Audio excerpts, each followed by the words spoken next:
This place is cursed. Cursed.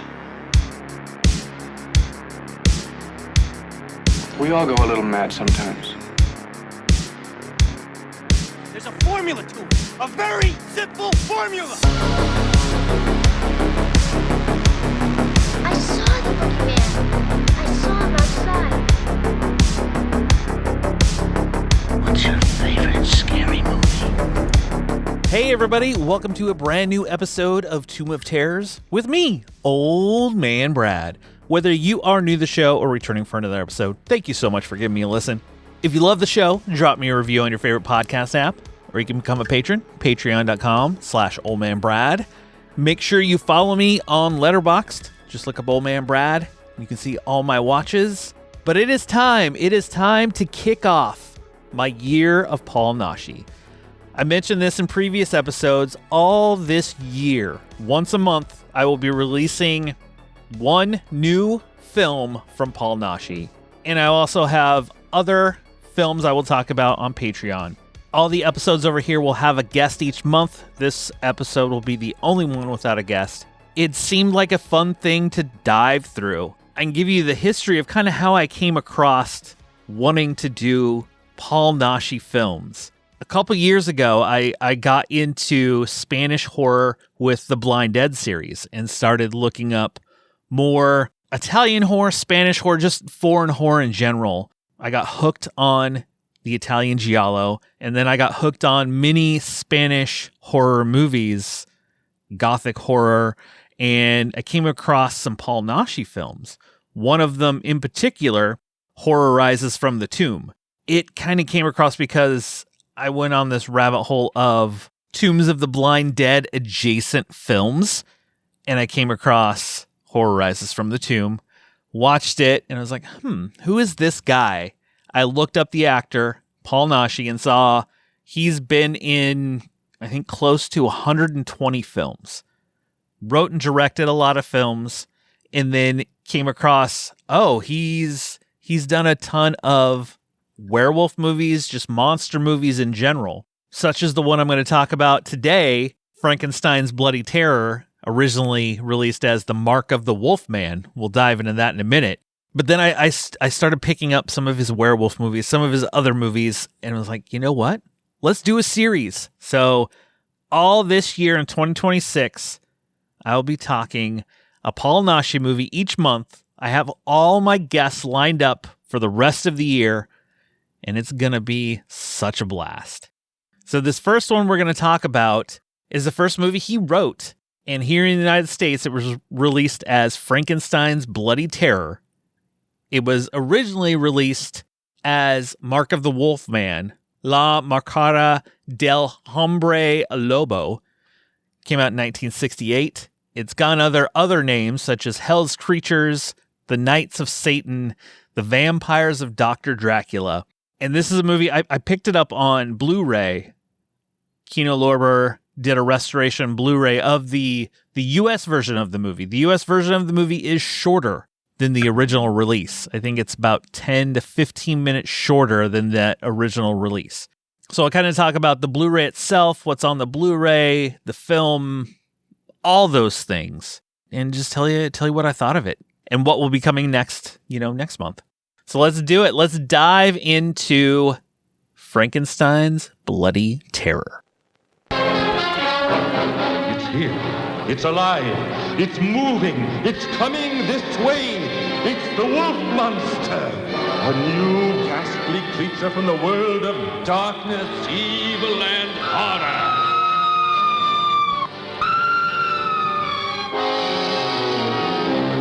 Frightening, fear-filling, fiendish, and fantastic horror is here.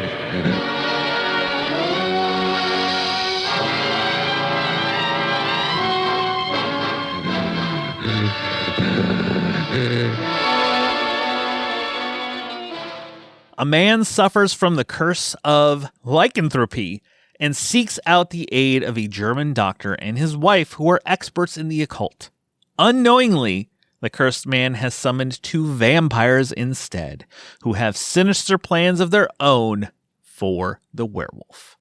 Directed by Enrique Lopez Aguilas, It is written by Paul Naschy, but it was written under his full name, Jacinto Molina. When he directs and writes his films, that's the name he usually goes under.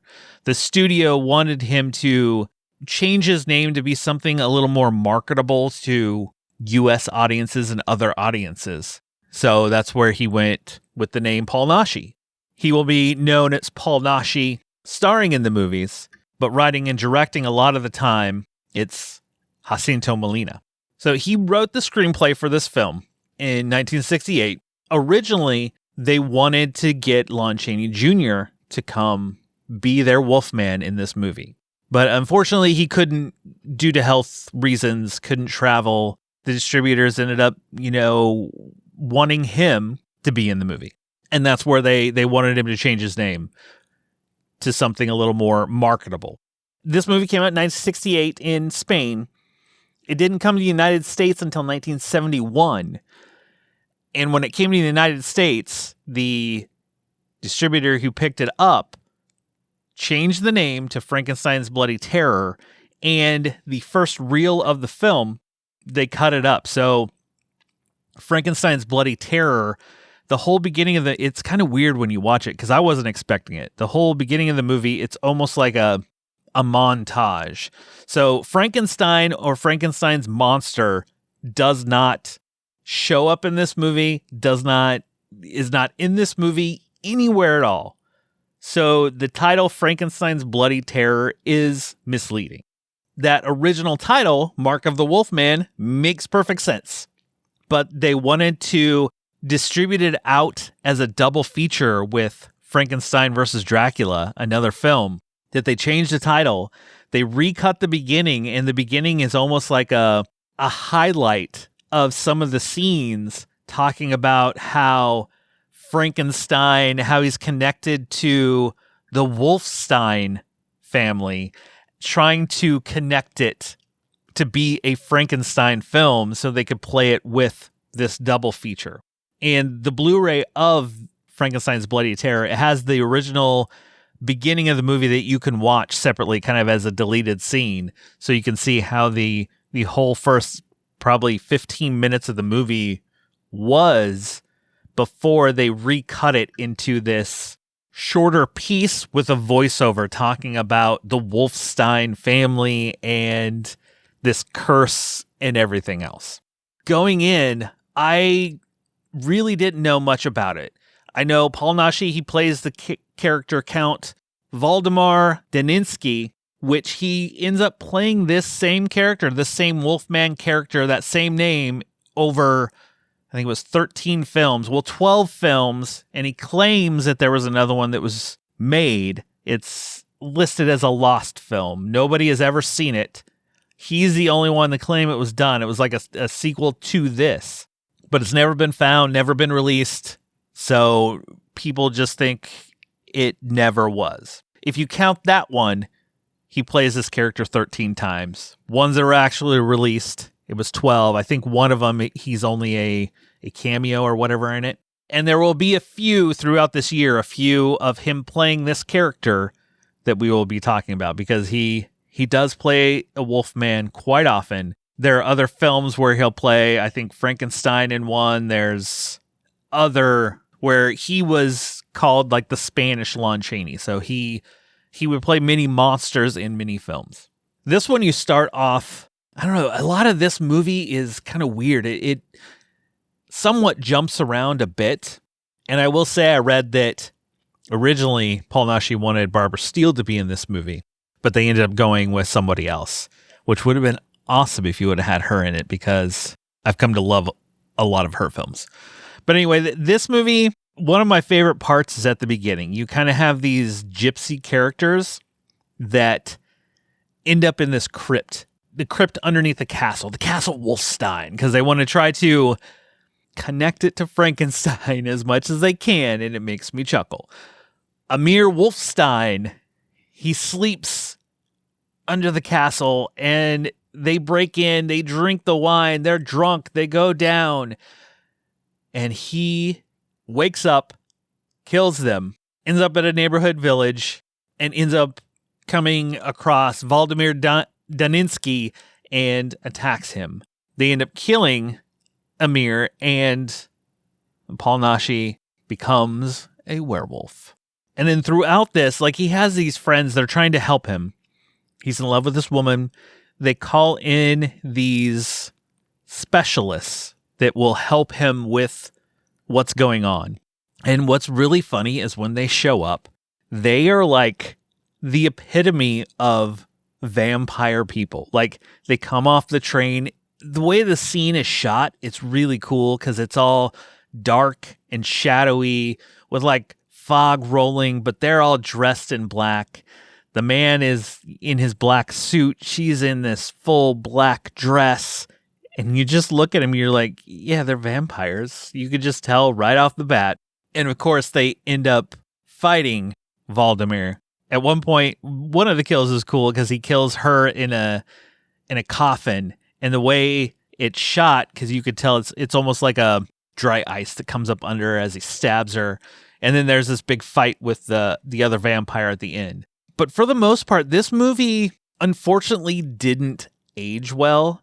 Being in 1968 and on the Blu-ray, there's a special feature where they're talking about the restoration of this movie. Like, this film itself was actually a surprise that they could restore it and put it out. I guess it was in really bad shape when they got a hold of it to restore it. And watching the movie, you can 100% see that fact, because there is a lot where you can just tell that the film was deteriorating. The colors are very diluted, and it gets grained in pieces where it doesn't always look the best. I think the last part of the film is probably the best looking of all of this film. The rest of it doesn't look as good. But it does come in 3D, because this movie was shot in 70 millimeter in like 3D. So this Blu-ray comes with the 3D. So if you have a 3D TV, you can watch it that way. It has the regular 2D version, or it has the red and blue, like the, what do you call it? The anaglyph glasses. I watched part of the movie with the red and blue glasses on just to see how it looked. I mean, the 3D itself did work well, but I think because of the quality of the film in some places, it was off.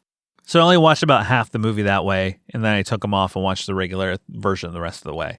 There are many moments I found myself just chuckling, because his transformation, when he starts to transform into our werewolf, he gets all hunched over, and his arms, he just starts slashing. The transformation itself, it just kind of cuts to a shadow of him up on the wall, and then he kind of, turns into his werewolf before he comes on screen with the makeup. The makeup's not bad. It looks fine for what it is. I'm curious to see how it progresses through more of these werewolf movies that he did playing this character. And as I said before, the vampires, when they show up, they made me chuckle, because one, the way they kind of shot them, the way that they reacted to things, you're just like, oh my gosh, these are full vampires. I'm just laughing thinking about the scene, because when they come off the train, the scene that I said about the train, where they're just standing there in the shadows, they have this giant crate that they came with. It's like their luggage. It's a giant wooden crate, and she's worried about their stuff and is like, don't worry about it. We'll take care of your stuff. You come with us. But I will give it props for the last piece of the movie. Like, the first parts of the movie, it's a little slow.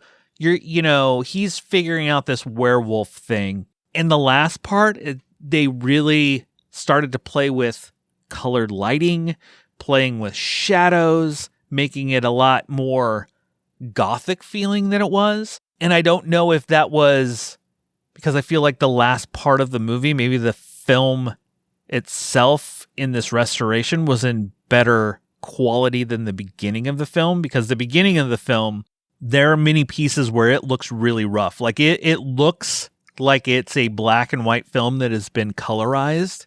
And I actually had to look that up. I was like, was this shot in black and white and then colorized? It wasn't. It was shot in color. But you know how when they colorize a black and white movie, how it really It just looks off. Sometimes the colors bleed outside the lines of the body, like the skin tones and stuff. And this, especially for the first half of the movie at least, felt that way. And then the last part, the colors started to pop a little bit more. The reds are what really popped the most in the film. I didn't hate the movie at all. It's one of those movies that this definitely sets the tone for what we're going to get the rest of the year. And I'm really, really looking forward to how his films progress, how his werewolf character progresses through multiple films. And what I find funny is he plays this character of Count Valdemir, but none of the movies connect. It's just he's playing this character again, this werewolf character. And they don't connect. From what I read, none of them connect together. So I'm really, really curious of how they set it up with this character again as this Wolfman character going forward. And Paul Naschy said there was a sequel to this that has never been seen, never been released. Nobody even knows if it exists. It was supposedly done in 1969, but nobody knows. Basically, the next one after this that has this character is Assignment Terror, which I will be doing on Patreon later on this year. I think if you're into old 60s, 70s, especially like foreign films, that's kind of what got me into this, is wanting to learn and watch more of horror in general, the history of horror in general, other countries, how horror films were done, Italy, Spain, many other countries. And I am very, very glad that I came to something like this later on in my life. I think 10, even 15 years ago, I would have watched one of these movies. I probably would have turned this off 20 minutes in and scoffed at it and went, yeah, this is stupid. Whereas now, it has a moment in history to where this movie did pretty well, and it set Paul Naschy up to kind of run quite a few movies before he kind of fell off. He had a couple comebacks. It's nice coming across something like this now. As I said, I like Giallo. I appreciate the art of them, and I appreciate the films that are being made. To where younger me would have been like, yeah, no, this is boring and dumb. Let's move on. But I think that does it for Frankenstein's Bloody Terror. The next Paul Naschy film we will be talking about next month in February, I have a special guest, Bede, from Bede of the Living Dead and many other shows, the To Be Tuesdays podcast, and he has so many others. But he and I will be talking about the werewolf versus the vampire woman, where Paul Naschy comes back as Count Valdemir Daninsky. So we'll see how well the character does in the next movie versus vampires. But just make sure you subscribe to the show and you won't miss any of these. You won't miss anything over here on Tomb of Terrors, whether it's this whole yearly series I'm doing on Paul Naschy, regular episodes, versus Tales from Tubi, all the things. And also make sure to subscribe over on my YouTube channel, because I have the new Discs of the Damned that just started over there, where I'm going through physical media and talking about the discs that I have, as well as additional reviews called More from the Tomb will be dropped over there. But thank you so much to everybody who listens. I'll be back soon. Just snuggle up in that blanket, turn off the lights, because it's okay to be scared. We'll talk to you later, everybody.